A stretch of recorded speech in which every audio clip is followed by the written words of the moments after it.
大家好，我是小婉婉，我马上就要变成小学生了。大了，该上1年级了都。啊，帮着我搅这个什么韭菜花儿。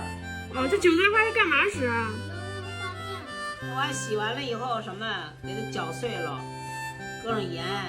这不是超市里卖的有现成的吗？干嘛那么费事儿做这个？那不行，没有这好吃。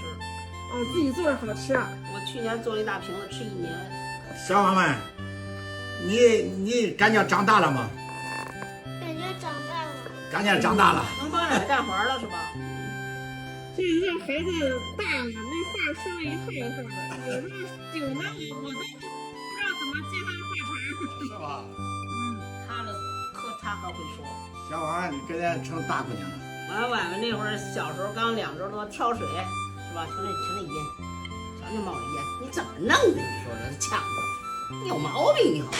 你儿子那么大的时候，现在看孙子这么大了，什么感觉啊？这个？哎，感觉他老了呗。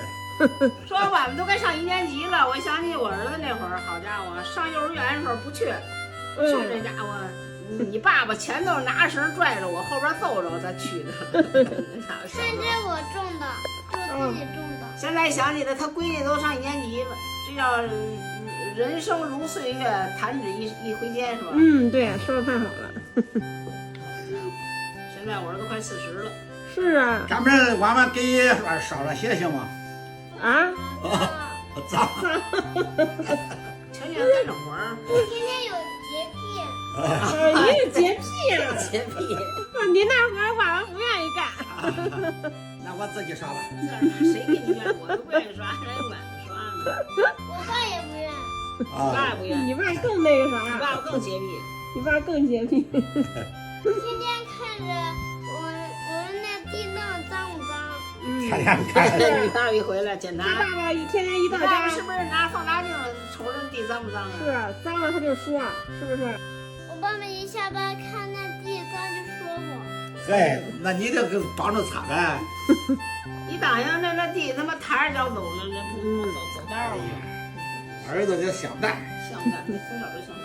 哎，爸爸，您就是说从年轻到现在都没有说特别讲究，为什么您儿子那么有洁癖呢？不知道。不是，我俩都邋遢。哎，随谁了？他干净惯了。儿子干净。什么干净？我想起来了，我记得波波说过，他姥爷好像爱干净。对。